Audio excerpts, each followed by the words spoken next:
Oi, you and I are living in the Marvel universe. So this is not a simulation. Well, it is a simulation. It is a sort of a creation, if you are a creationist, and it is a universe from out of nothing. All these are true, and then some. This is what I mean by we are all living in the Marvel universe. If you look at human beings as mutants, the explanation on how we are the same and somehow different, how we can be the same beast but a different animal, is this one trait that we all share. All of us are, in a way, genetically, or we will be genetically engineered. But as far as that is sort of in the future and will is just looming in the future, not too far distant future, very soon, we'll be able to genetically manipulate our DNA, get rid of undesired traits, some sicknesses, some sort of intellectual disabilities, and we'll be even able to enhance our senses. But as of now, we are, in a way, socially engineered. That is much more prominent and more relevant now is social engineering. Uh, some people have been at the spearhead, at the frontier, but I don't know who I should use as an example. Maybe Edward Bernays is somebody who was very, very famous, and you probably would have heard of a very famous propagandist or PR, public relations person, who was very highly involved in social engineering or this sort of manufacturing consent, you know, allowing marketers and government to be able to manipulate a mass of people to get what they want. But I'm more interested in discussing how you and I are the same, but it is until you open your mouth that I know you are a different mutant to me. And I use mutants or X-Men to explain to you that the Marvel universe is very much, in a way, real. You see? And when I say real, I do mean in the sense of the word, uh, well, not in defining reality on my behalf or on my point of view, but across the board. And that's why I began with if you think this is a simulation, the level of mutations of your buildup in your DNA allows you to see the whole of reality has a simulation. And there's nothing anybody can tell you otherwise. And see, you will argue that this is a simulation.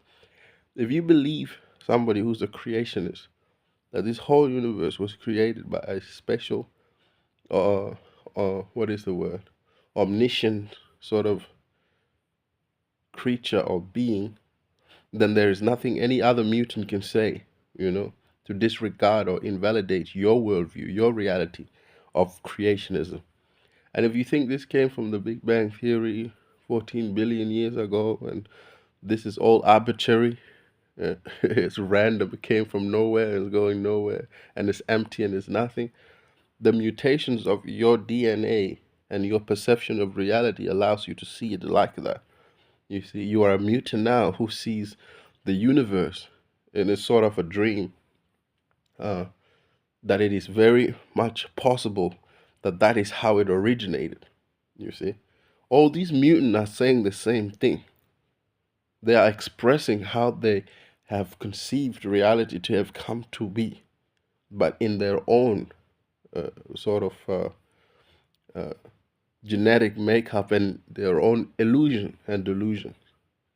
Now, the reason I wanted you to entertain the idea of all of us being mutants is that I am very much different to you in a way that my the mutation that has taken place in my own DNA, in my own genetic makeup, you cannot repeat it or try to understand it. If you are not anything close, our DNA codes are not communicating, if our cells were to be replicated and they cannot communicate, you and I will find it very impossible to communicate with one another. You see, I can understand across the board on how all these people perceive reality because it's nothing special. my mutation allows me to be able to, you see. And then someone else, their mutations will limit them in understanding that the reality could be a simulation. No, somebody comes and say, no, this was created, you see, and they'll argue with each other because they cannot conceive that the other individual, uh, in their writing, in their sort of source code. So imagine a human being has a computer in their own uh, sort of motherboard.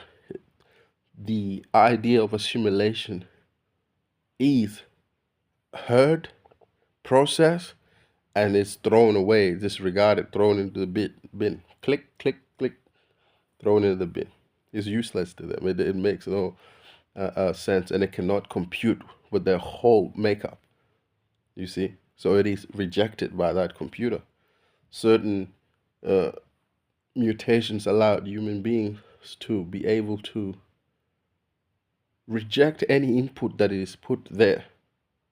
You see, so somebody who believes capitalism is evil, in their computer, capitalism cannot exist with socialism or any other sort of. In this way, in this sense, we are looking at human beings as censored computers. But then there are supercomputers, super mutants that are able to take in all of these ideas. This is what we would consider somebody intelligent. Take in all these ideas, entertain them, and these ideas all simultaneously exist. You see, and so this mutant of a character that I may be or someone else may be, their genetic makeup allowed them to entertain all these ideas and find the amusement in it and not take it seriously. So if you were to ask me, where did the universe come from? Is the Big Bang real? I would even question whether it's real instead of making up my mind and saying, that's what the scientist said, so I will adopt it. But the mutant that I am will look at it, what is the most smartest, sanest way to go about this? Well, our society believes, right, is a very, very sort of sincere and an idea that is adopted. So if you want to be somebody who's intelligent and live in a very sanely way, it's probably best to adopt um, this idea of evolution and be able to parrot and repeat it back to someone when they ask you how the universe began. But to me, I have no clue. I even question, is that how it began? Does it? But instead of getting caught up with it all, I just take it in as the most smartest idea, the most sanest way that somebody else will take me seriously and adopt that. And in the future, it may even appear that we were deluding ourselves. There is no such thing as evolution. But to question it now, it takes guts to be able to say, I don't know how the universe, I don't know and I don't care. So the mutation is we all have different sort of superpowers. You may be able to draw really well, so you have this sort of visual or spatial intelligence, not special, spatial, SPACIAL. And just like that, if I got that wrong, word wrong, and didn't spell it right, you can damn sure rest assured I'm not a somebody who's there's a word in the eight forms of intelligence, somebody who's very good at writing. That's not me, you see, or somebody who's very good at mathematics and numbers. Again, not me. But I'll be able to see it, mathematics, as some form of metaphysics. You see, I can see it in sounds, but nothing else. There's no importance on mathematics on my behalf. But then the computer does not reject it or grant access or deny it. It just sees it for what it is. If you're somebody who rejects me as an individual, you're rejecting the mutation that makes up my genetic and allows me to see the world this way. Because in your mutations and genetical makeup, the things that I'm saying are sort of a threat. Not that it's a threat to the government, you're taking truth to power. No, it's a threat that in your system, These things do not exist. What I'm saying does not exist. It could be mistaken for insanity. You see? And so if you look at the world as a bunch of mutants with different sort of levels of superpowers, the world begins to make a lot more sense, you see? It begins to make a lot more sense that these mutants running around, their genetics has made them either uh, sort of overpowered OP or has limited them. But in order for you to understand this, you have to then still see the truth that we are all the same still. How are we all the same? I need to drink, I need to eat, and I need shelter of some sort to be able to maintain this biological body, so it does not suffer or die. That's where me and you are the same. Where we differ is the moment you open your mouth and you begin to spew your ideologies and beliefs, some of which I may not share or even hold or have. These then I will look at as delusions. So somebody who's is into politics is delusional to me because I have no need for that. I have no worries for that. Somebody who is an atheist or theist, similarly, I see the delusion in them, in that they're still involved with this whole idea of a omniscient being, you see. And then you will ask, oh, well, then are you an agnostic? No, no, I see the agnostic as a coward also. So what are you? Somebody who would not even entertain that idea of omniscient being. So there are tribes which will give you a good example, and I may end here. The Pitahar tribes are they in South America? Where are they? The Pitahar tribe, PirahA. Look them up. They have no concept of this omniscient being. In fact, they live a very, very simple form of life because the mutations, which has not been uh, changed or has not had outside contact, remains to be dominant in their biology. So they have a way where their language could be whistle, could be hum, could be whatever ways, and they're able to process that. And their level of, I wouldn't say manipulating sound, but sort of recognizing sounds in blocks is very high compared to us, people who may even speak multiple languages. The Piraha tribe have this idea that if I didn't see it, my father didn't see it, my great grandfather didn't see it, my great great father didn't see it, or my friend didn't see it, then whatever it is proposition you are making does not exist. A good example would be a minister. What's his name? Went to see the Piraha tribe, and they asked him, well, he was trying to posterize about Jesus, and they asked him, well, what did your dad say about Jesus? The missionary pastor said, well, my dad didn't live to see him. Oh, well, what did your grandfather say? Well, they didn't see him. What did your great grandfather say? Nothing. What does your friend say about him? Who saw him? Well, none of my friends or extending families have been able to see Jesus because the man died 2,000 years ago. It is at this point I want you to understand. The Piraha are at a different mutation levels to you and I. The idea that you can believe something from 2,000 years ago is very alien to them. And it is not a belief, it is the mutations in their body, in their biological makeup, that rejects this idea of looking back and relying on authorities from the past information that cannot be verified. You see?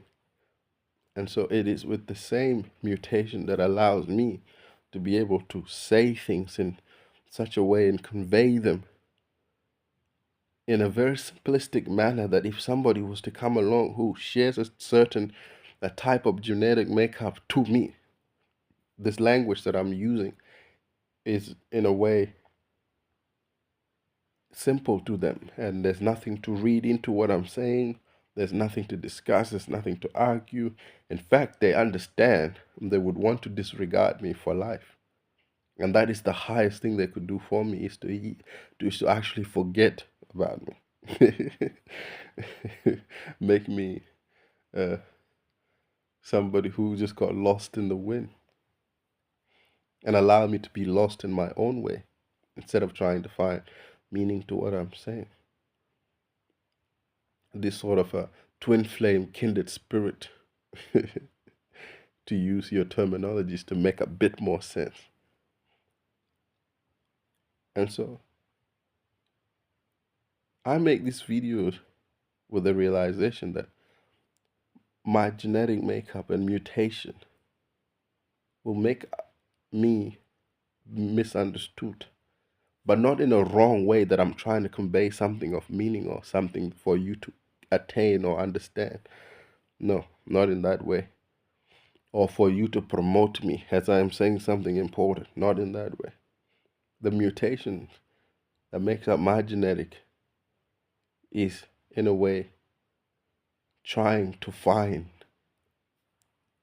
uh, similar, have this visual in your mind.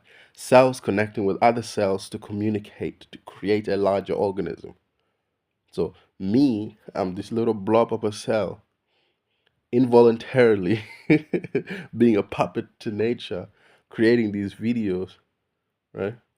For mutants that are similar to it. In a whole way, nature is trying to link us up. Someone like me that is similar to myself. If somebody isn't like me, it disregards it. And then that someone who's not like me will find someone that's like them, and they will link up. And so these cells are sort of working together. And like human beings, I want you to understand these blobs of cells are not just blobs. They're much more intelligent than us. They can build cities within your larger organism, within your own body. And they protect themselves and they work together on a much more efficient level than the human being.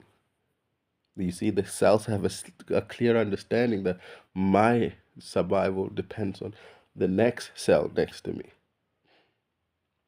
And so, not necessarily my survival, because it is not a threat at this current time, but in the future, my level of survival for a genetic mutated being similar to me, right?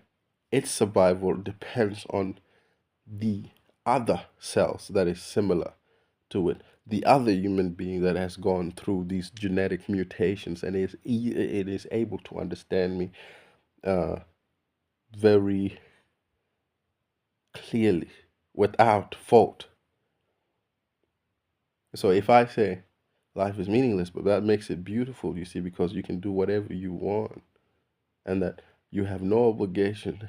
You're not in this world to live up to anybody's expectation, and that there's nothing to do. That cell that shares the same genetic makeup as me, that little do do do do do do do do do, it will connect it. It connected and it resonates with it, because that the same genetic sort of makeup I have, with a few maybe slight difference, will take that, recognize it, and records it and accept it. And so I never really stress whether people understand me, bro.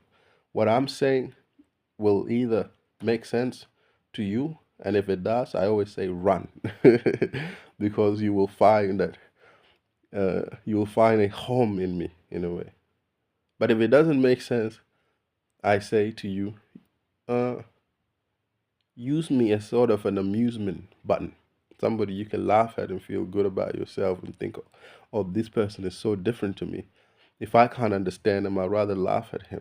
You see, both the fact of you understanding me or mocking me are the same. But this idea of human beings as mutated uh, beings, and by the way, it is nature doing this. Nature is a puppet. But you're also a puppet master. That's the gift that you have, is that you can be a puppet master. You're able to pull strings of other mutants, you see. You can do it very well. You may ask, how do you do it? Uh, One systems of communication we use is language, and language can be altered in a way where it would be beneficial for anybody. It could be beneficial for you in that if you tell lies, very attractive lies, other human beings with low mutations will gravitate toward you, and they'll discuss their problems with you, you see, discussing their problems with you, your grievance, and you find comfort and companionship in this, you see. And these other low level mutated human beings will not see an issue with an individual who will tell them comforting lies. In fact, they would want that. They demand that, you see. But anyway, there are low level mutants and there's high level mutants. The high level mutants have nothing to fight, nothing to understand, nothing to gain, and nothing to sort of be paranoid about. They sort of see systems and data in place and make sense of them. Not because they are intelligent, but because, to sum it all up, their body, their whole genetical makeup mutations allow them to do so. That's it, nothing else. And so trying to understand a high level mutants when you're a low level mutant is a futile endeavor, a waste of time. Do not do it. You will drive yourself mad. There is no how to become a high level mutant. It's all natural selection. This sort of superior species, it only exists in human beings where we have superior species. You see, and nature is only interested in creating superior species and not perfect human being, compassionate human beings, virtuous human beings, angelic saint human beings. No, just superior human beings. And in the future, I say, hello there, superior human beings. If you have made it this far, 200, 300, 400 years from now, then yeah, I hope you enjoy my rambling. I don't want anything. It's just it's kind of cool to see reality in such a way that mutants are just communicating with other mutants, and other mutant disregard the other mutant. Mutants disregarding mutants or confirming mutants. I don't want anybody to disregard what I'm saying, and I don't want them to confirm it. Do whatever you like. Whatever I just said will be processed, and it will be evident to you what level of intelligence you are at and what level of mutant you are at, based on whether what I said here, right, can be recognized as nothing else but a rambling of a dog. Nothing special. If you think it's special, you are a low level mutant. If you don't think it's if you think it's special or you don't think it's special, any projection of what I just said about this information will show your level of intelligence. And just like dumb people, there are no such things. There's just mutants expressing themselves in whatever manner it's expressing itself. These mutants express themselves uniquely, very uniquely. And my concern, well, I don't have any. You take care of yourself, be well, my fellow mutants, and take care of yourself. This is PD. A goodbye, fellow mutants. X-Men. I can't do because I'm holding a camera. X-Men. X-Men. We are X-Men. Bye-bye.